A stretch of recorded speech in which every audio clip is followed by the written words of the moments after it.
and let's get started. So, as a reminder, you have some standard things that you have to know for your test. You have to know your basic conversions. That has not changed. You still have to know your basic conversions. They're not going to be given to you. So make sure you know those. Make sure you know your rounding rules. I had a student reach out to me, saying that she didn't want to ask about the rounding rules during the review because she was embarrassed. And I haven't replied to her yet, but I have to tell her, like, she was like the fifth or sixth email that I received saying basically the exact same thing. Everyone needs to review all these things. So don't ever feel embarrassed to ask a question, because I can guarantee you, if it's not you or somebody in this chat session, it's somebody on YouTube asking the same, or watching on YouTube later on thinking the same thing. So, like I said, if you have a question that you think might be embarrassing, like how do you convert milligrams to grams, just type it in as a direct message, and I'll make sure to answer it without indicating who you are, and then that way you don't feel silly. All right, if that's how you feel, but you shouldn't feel that way. But who am I to tell you what you should feel or not feel? All right, so a couple things that are fairly straightforward. You've seen these over the semesters. I highlighted this because a lot of times this question gets missed because you will answer correctly in milliliters, but the question specifically says how many teaspoons, which is why you miss it. But let's get to the flow rate questions. I already worked through a bunch of these, so I think I'm just going to clear them out and work through them again. I just want to get to and see if I had any flow rate questions I did not ask yet. So, all right. So what I'm going to do is I'm actually going to leave these here, and I'm going to I'm just going to create new questions from this. Now, some of you will see that the keys might be a little bit off. I will say, if you go to anything that's a PDF, testing key hasn't been edited by me, and those should be the accurate ones. These other ones, just I usually will add in extra questions, and I will tell you come the spring, I'll do a better job of organizing that so you're not looking all over the place. I realize that I've made a mess with all these different reviews that I've done. So, all right, so let's do some straightforward flow rate questions. And that's usually these Ringer's lactate type questions. So let me give you two more questions. Don't worry, I'm going to change the information. I'm going to keep it as Ringer's lactate only because Ringer's lactate is it's just a simple thing, but I'm going to kind of change this up a little bit. So let's say it's 200 milliliters over 4 hours. And then let's say it's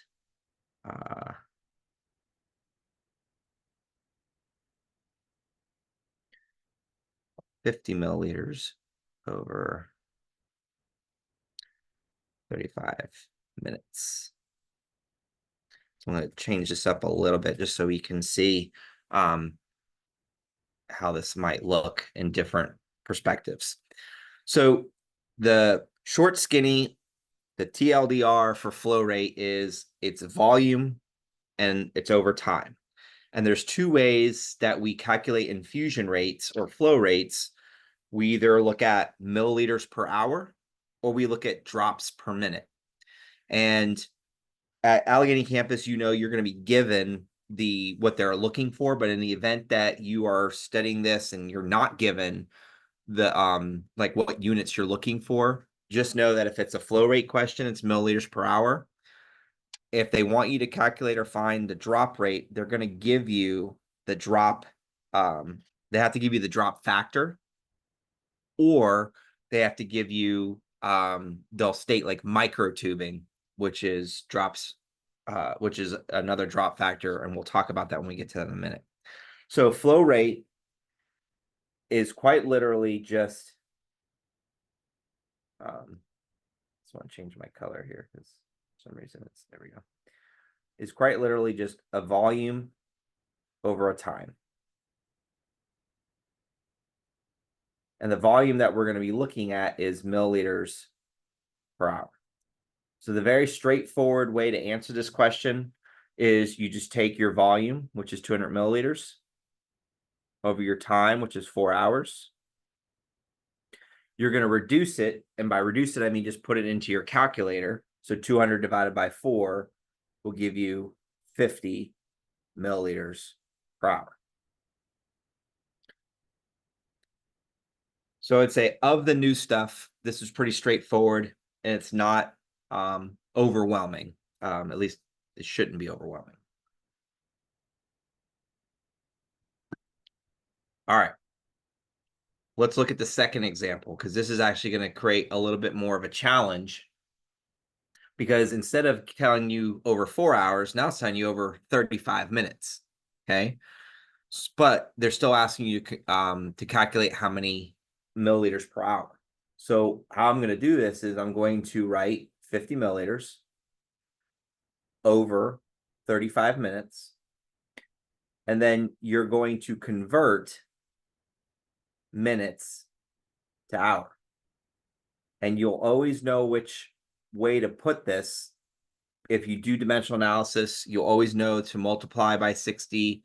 If you're converting minutes to hours, to divide by 60 if you're converting hours to minutes. But if you ever get stuck, this is a good kind of way to do this, just so you know. Or you can kind of rationalize. Like let's say you're giving 50 milliliters in 30 minutes, then you know that in an hour, you'd be giving them 100 milliliters. So you know that your ml per hour is going to actually be a bigger number than what's actually going to be administered. So you're going to take 50 times 60 divided by 35. Let me just pull up my calculator. So 50 times 60 divided by 35. And you're going to get some crazy number that is like 85.714285714285714 on and on and on. So we're going to round to the nearest tenth. And we're going to get 85.7.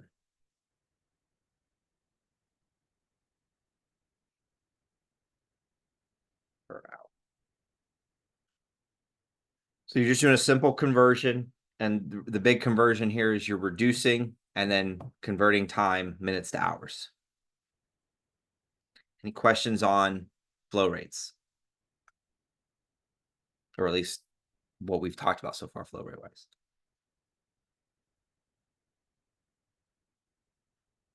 Okay. Let's do some drop rate questions. So I have one down here. Okay. Oh yeah, so I'm going to bring this question down.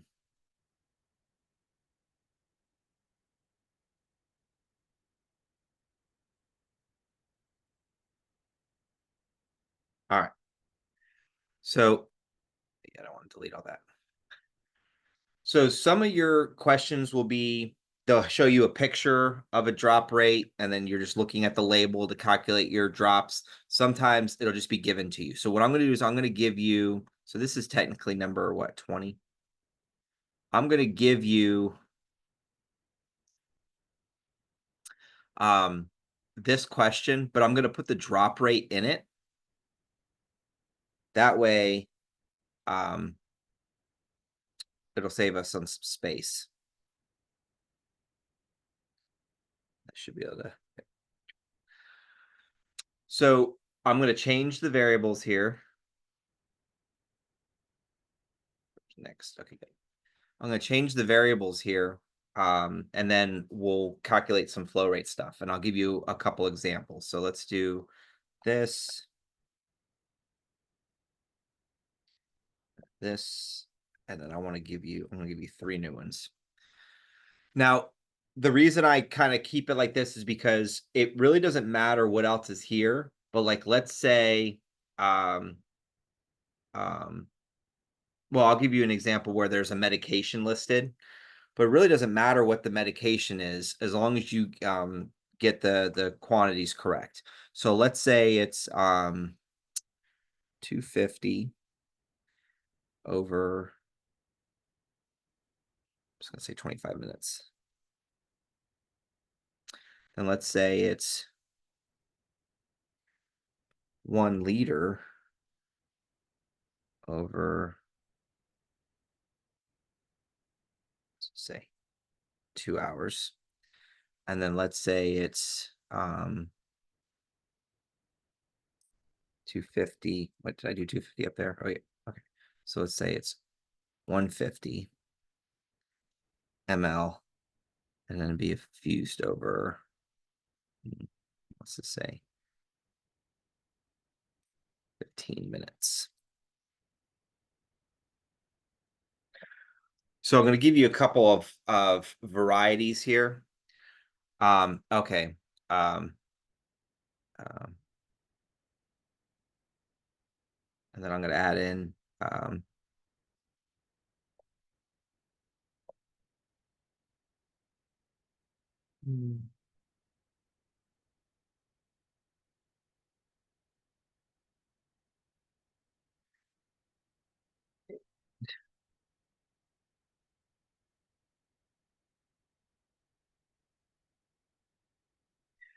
all right. So we have 3 new questions, and what I'm going to try and do is have you try a few of these on your own, but we'll work through them, and I'll try and give you some time to work through after I do the first one. So I'm going to do the first one. Actually, what I'm going to do is I'm going to leave these here for you to do. I want to review what I did here. Okay.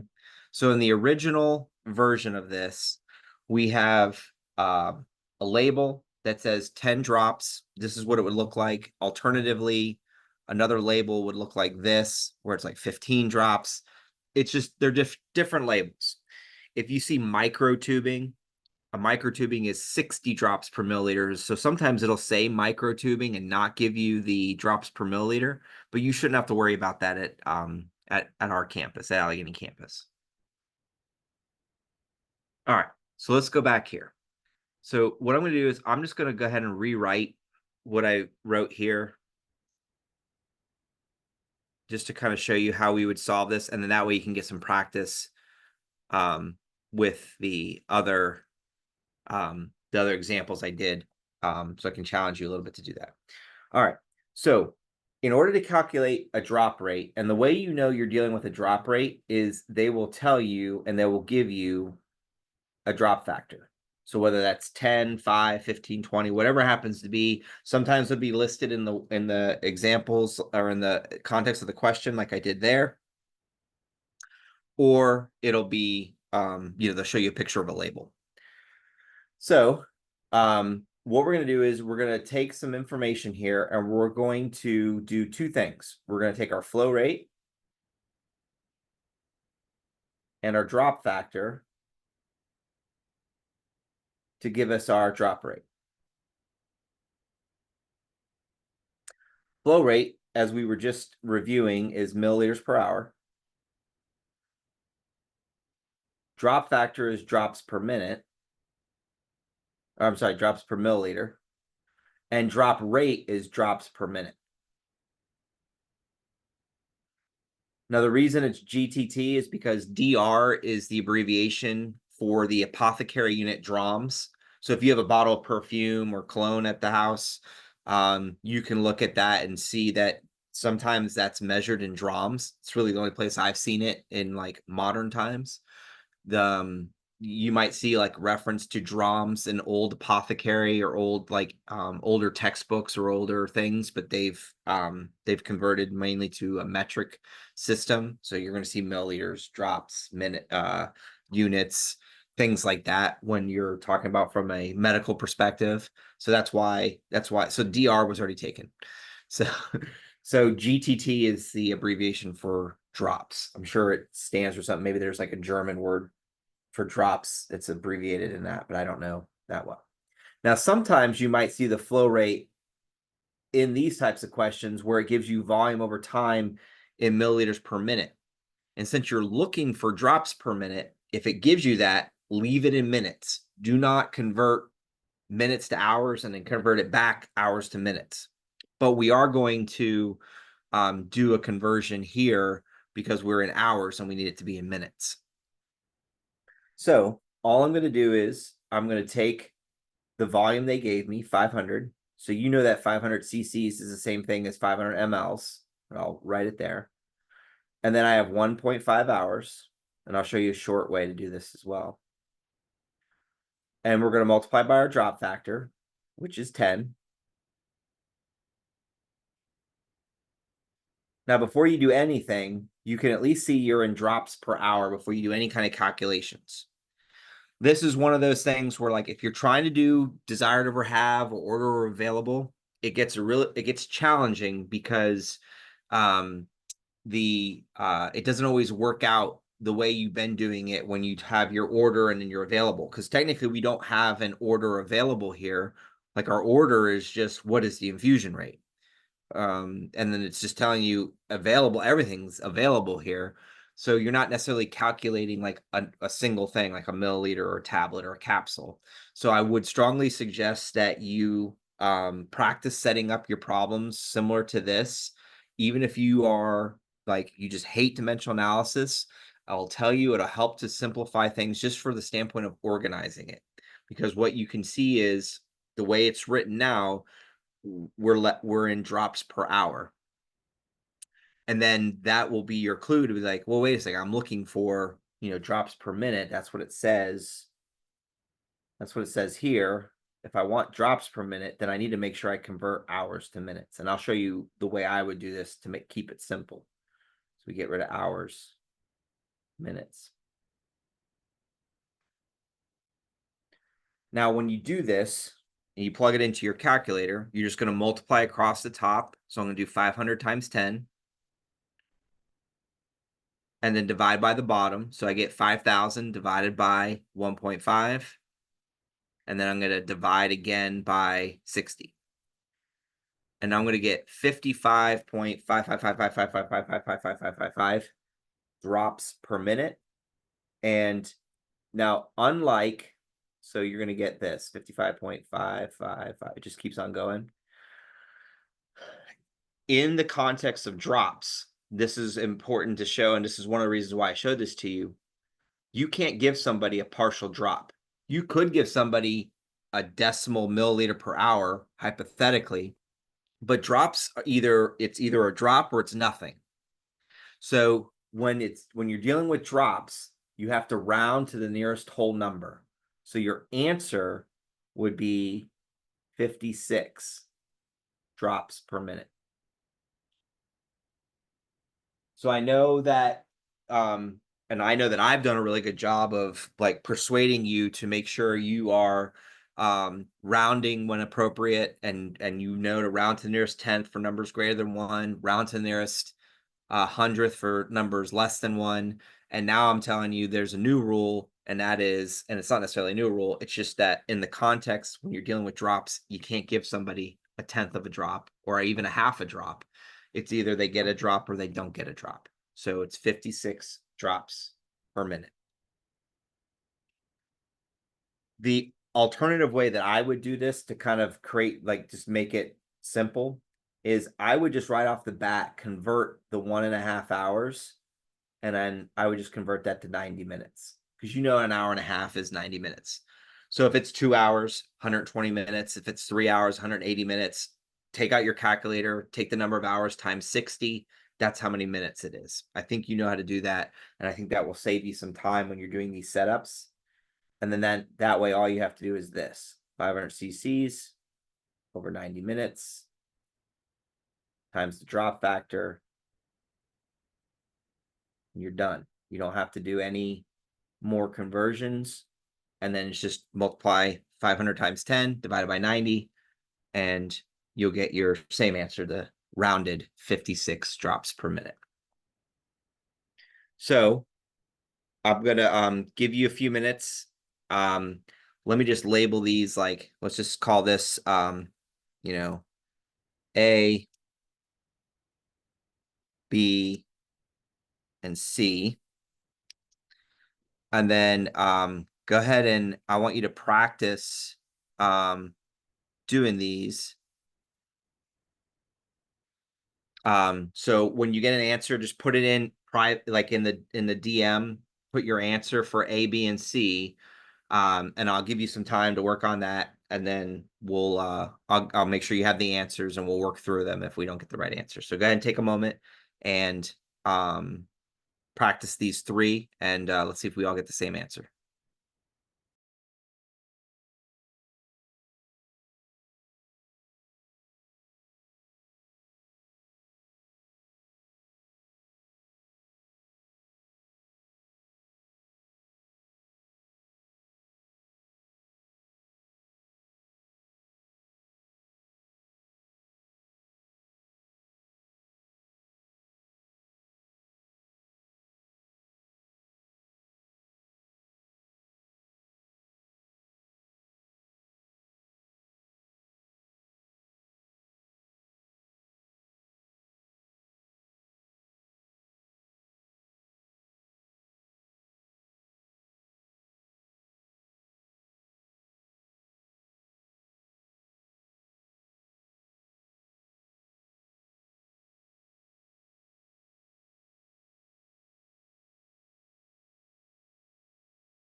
And if you have no clue, that's an acceptable answer. Just send us a DM. Not sure, not getting it.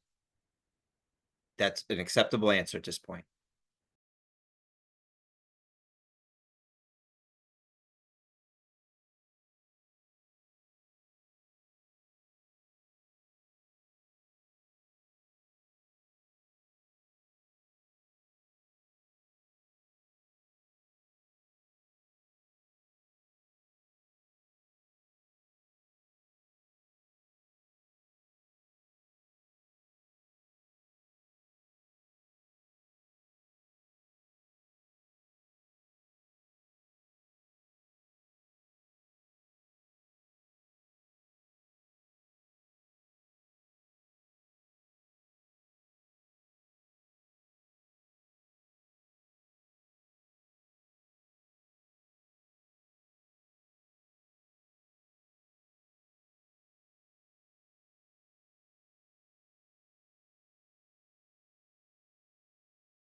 Okay, so we're getting plenty of answers in here. So I'm just going to go ahead and write up the answers so you know what they are, and then I'll show you how we get to those.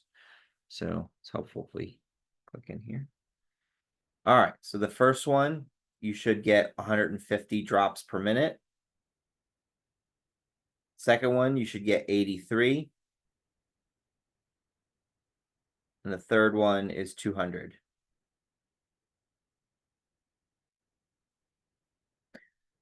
So how do we get these? So as a reminder, when we calculate flow rate or drop rate, you need two pieces of information: flow rate, drop factor. So in the first one, what is our flow rate? 250 cc's over 25 minutes. volume over time, times my drop factor, which is 15. And then we just multiply across the top, divide by 25. Alternatively, 250 divided by 25 is 10 times 15 gives you 150 drops per minute. So again, two pieces of information: flow rate, drop factor. Multiply flow rate times drop factor, and you'll get your drop rate. Now this one, and I was pleased to see that those of you that answered got this one right, because I added an element of confusion. There's a liter there. Before you do anything, whenever you see liter and you're calculating and your drop factor is drops per milliliter, you need to convert that. Okay. So 1,000 milliliters in 2 hours. As I mentioned before, keep this simple and make that 120 minutes. You don't need to write out all the dimensional analysis steps. Keep things simple. And again, the only reason I'm telling you to follow the dimensional analysis is because it gives you a framework if you don't know what else to do. When I do these, I just plug in the numbers. I say, like, for this one, I do 1,000 times 10 divided by 120. I don't do anything else, but that's because I know where the numbers are supposed to go. So if you ever like, well, what do I put where? Dimensional analysis really does help with that, because it helps, especially after you cancel out everything. It helps to remind you where things are before you do any kind of calculation, right? So when I look at this, before I even do any math, I know I'm in drops per minute. And what am I looking for?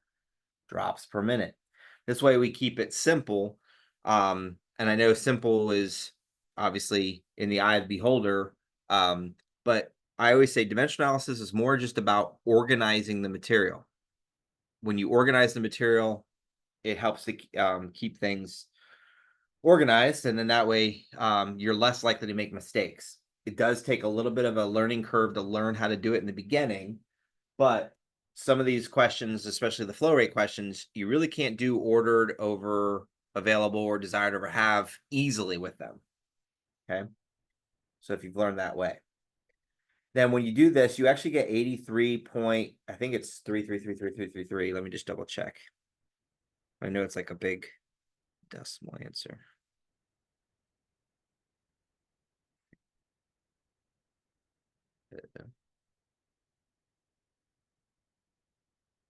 Well, can't use my mouse. Oh, that's why.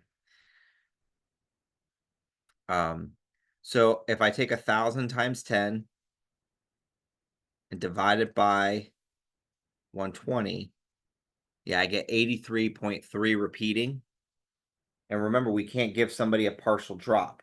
So that 83.333, we have to round that to 83 drops per minute, total number. Cannot give somebody a partial drop. Okay. And then lastly, letter C, I'm just going to bring this down just a little bit. Take the volume, 150 milliliters over the time, 15 minutes. Multiply by the drop factor, which is 20. Before I do anything, I make sure I'm in my proper units, and I am. 15 goes into 150 10 times. So 10 times 20 is 200 drops per minute. So as I mentioned before, a lot of this gets easier with practice. So you just have to go through, practice the setup. Even if you know the answer right off the bat, practice the setup. The more you practice the setup, the more the kind of the flow becomes consistent, and it should start to make sense. So I appreciate if you said just you weren't sure and you needed some help. That's what I'm here for. But the other part of it is you have to spend time reviewing the stuff. And I know that that's the other thing that's time consuming, but that's hopefully you'll be able to do that between now and when you take your test. All right. I wanted to also show you one of the variations with the drop factor, just to kind of in case you see it. Sometimes it'll tell you something like, it doesn't have it here. Sometimes it'll tell you, oh yeah, this, and I did write this here. So it'll tell you, look at the tubing package, or it'll just give you the drop factor. So this one, it's 15. And then it says you're ordered to administer 125 milligrams of a medication in the dextrose 5% water IV solution at a rate of 275 milliliters in 25 minutes. Now, when you're going through this, that 125 milligrams, the reason you don't incorporate that is because that just tells you the medication. When you're calculating flow rate, all you care about is volume and time. We don't care about what the medication is. We don't care about the strength of the medication. You just care about the flow of that medication. Obviously, from a clinical perspective, you do care about what the medication is because you want to make sure you're giving them, an antibiotic versus an anticonvulsant if they've been ordered an antibiotic. But as far as calculating the flow rate, all you really care about is the flow rate, volume over time, and the drop factor to get to your drop rate. It doesn't really matter. It could be any medication. When it comes to flow rate, you don't care about the actual medication. You care about the actual rate of flow. All right. I think there's one other question that I wanted to review with you on what's considered a two-step problem. And what a two-step problem is just basically accounting for the patient's weight and then yeah, here we go. So let me give you I don't think you're going to have this question here. This is from a previous semester, but I'll leave it here. So I'm going to give you another version of this here, this weight-based question. It's a good question, which is why I'll leave it in. Or why I keep repeating it, just so we have different variations. So I leave the numbers for the ones that are answered if there's even still a key here. I don't think there is. So what I'm going to do is I'm going to change the variables on this. And what all we're doing is it's considered a two-step problem or a multi-step problem in that you have to convert the patient's weight in pounds to kilograms and then solve for how many milliliters to administer to the patient. Okay. So that's how these questions go. Now I think I may have changed. I did not change this. Okay. All right. So let me do let's just say, what did I use before? I've used 15 and I've used 7.5. So let's just use 10 and leave that alone. Let's say it's 250 per ml. And then let's change the patient's weight. Let's say they are, what did I use? So I've used 177, 127. Let's use, let's actually jump it up to 215. Okay, so what this question is asking you to do is to account for the patient's weight before you determine how much of the medication to administer. So step one is you have to convert the patient's weight in pounds to kilograms. So 215 pounds. And as you recall, and I'll show this dimensional analysis wise, but if you just divide by 2.2, that's all you're doing. But if you want to see it, dimensional analysis, how this would be written out. If you're just dividing by 2.2, just so you know, that's what I do. So I take my 215, divide by 2.2, and I'm going to get 97.7272 repeating. So what I'm going to do is I'm just going to round to the nearest tenth, and I'm going to say 97.7 kilograms. Once I have that 97.7 kilograms, now I can start to calculate my loading dose. My loading dose says 10 milligrams per kilogram. So I'm going to multiply by 10. This will cancel out my kilograms. And I'm going to get 977 milligrams.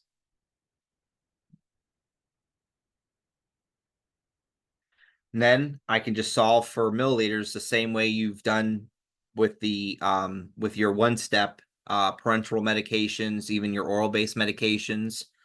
So if you like to do ordered or desired over have, this works out perfectly. And I'll show you how I would do that. I would take the 977 over my available 250 times my quantity. And then we'd see what that comes out to be. So 977 divided by 250. And I'm going to get 3.908. So I'm going to give this person 3.9 milliliters. Would the actual order or the actual dispense be 4? Probably. But you want to be as specific as possible, especially when you're doing the math-based kind of questions. And so 3.9 milliliters is the best answer. 4 milliliters might actually be the realistic answer. Just depends on the syringe type you have or how this is being injected. So this is Dilantin. I don't know if it's an oral medication or, oh no, yeah, PO per oral. So those are the questions that I think you'll see that are like a little bit on the newer side. Is there anything you want to see, anything you want to see more of? Just type it into the chat or unmute and let me know.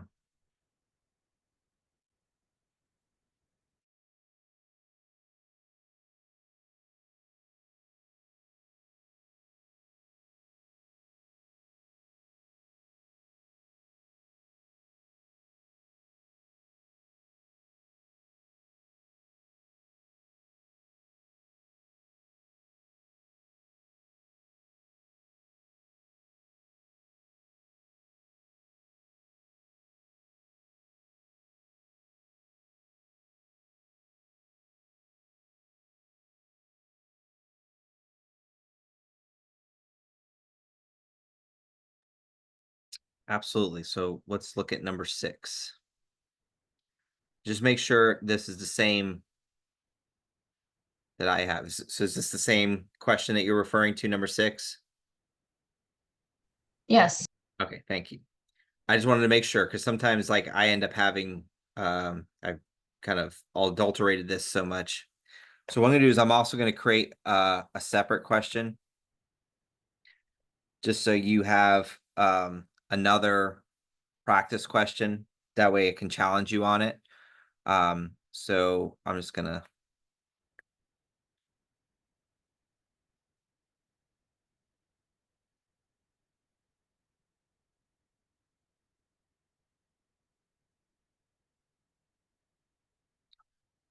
all right. So let me work through this one, then I'll give you this one to practice on your own. So we'll just call it A.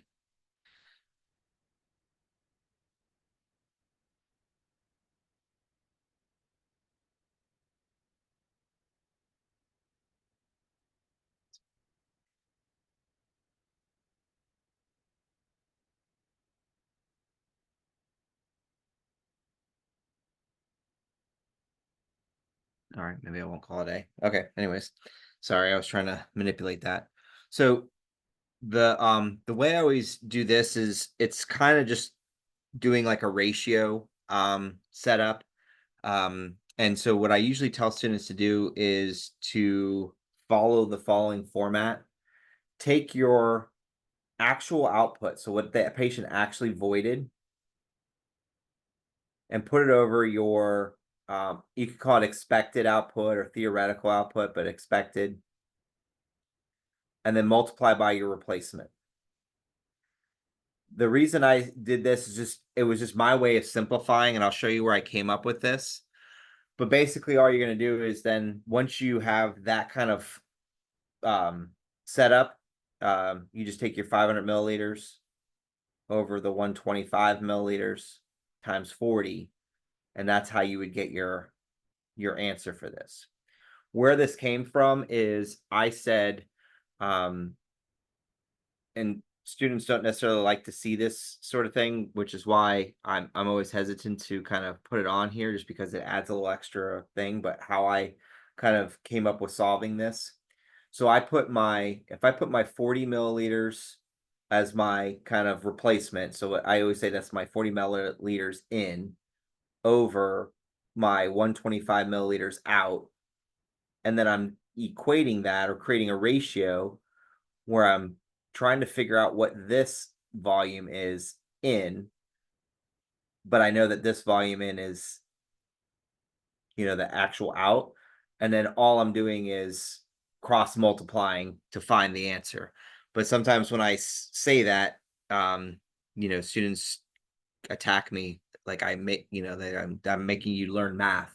That's not necessarily the purpose of that, but essentially that's what you're doing. And so 500 milliliters divided by 125 is 4 times 40, and you get 160 ml. So for practice, actually, you know what? I'm going to change this up. Go ahead and do this one, but it's 150 ml is the actual output over 4 hours. So you can still calculate a fluid replacement, but I want to see what you get. So go ahead and try that one.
Okay.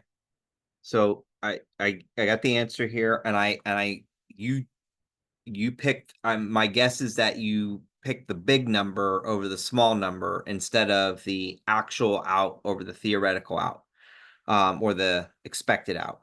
So that's one of the reasons why I wrote this out this way too. Gotcha. Does that make sense what I'm saying? Yeah, so for every So okay. yes, So the expected was the 250. Gotcha. So I yep, flipped them. you got it. So Okay. yeah, so for this, basically what they list here is the replacement ratio. So for every Mhm. 250 loss, replace with 100, and you always put that one in the denominator or the bottom. So Mhm. so I tried to trick you, and I think I did, by putting the smaller output there. And so what they're saying is like, okay, after 4 hours, they only voided out 150 milliliters, but we're still going to give them some replacement volume. And so you should have gotten, 60. you got it. Thank you. Yeah. Yeah. You're welcome. Thank you for asking the question. All right, Dawn, let's see here. Number 23. Thank you for asking your questions, everybody.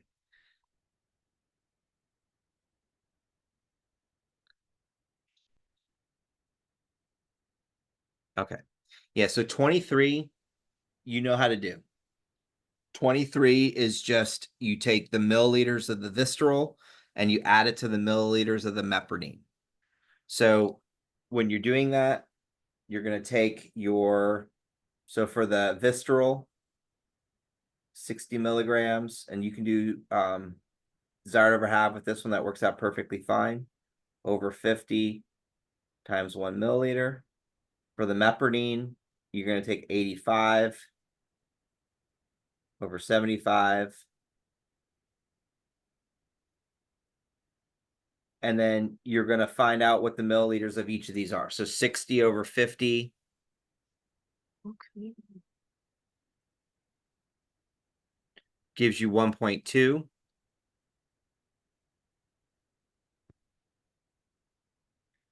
And then 85 over 75 gives you 1.1333333. So you're just going to round that to 1.1. So it's 2.5 mLs. Not 2.5, Well, 2.3. so okay, I added, well, You're just going to add 1.2 to 1.1. okay, I think the second one I added, made it be 1.3. Yeah. Okay. Let me just double check, make sure I didn't do my calculation right. So 85 divided by 75. And that's the thing, because it says 1.133333. And so that's I can see okay. where you got the 3 from, because I almost put that too. So Okay. yeah. But 85 divided by 75 is 1.1 and 3 repeating. Okay, so it's 2.3. 2.3. You got it. Thank you. You're welcome. And that's a good question. It is not intentionally supposed to be tricky. The tricky part is like, well, what do I do with this information? You're basically just mixing two meds together and then injecting into the same patient. Okay. I think it was the two labels that got me that had different information. Mm-hmm. Okay. Yeah, and to my knowledge, this is the only variation of this question where they'll give you like the two labels, visceral and mepridine, and then that's the extent of it. So I haven't seen any other than insulin, like where they give you like regular and NPH. I haven't seen where they give you two different medications and ask you to calculate a total volume off of that. So just so you know, like that most likely, if they even use this question still, it would look like this. Okay. Thank you. You're welcome.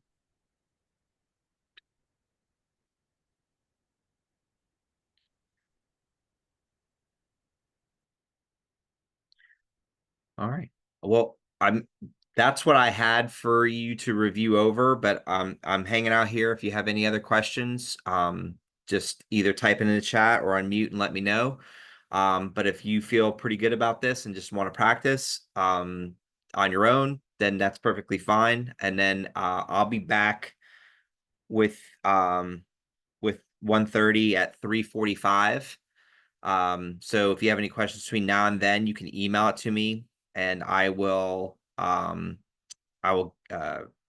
and address it during the afternoon review.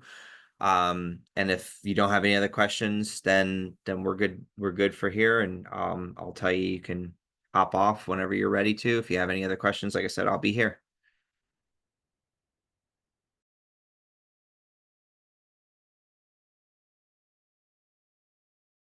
Thank you. Bye-bye.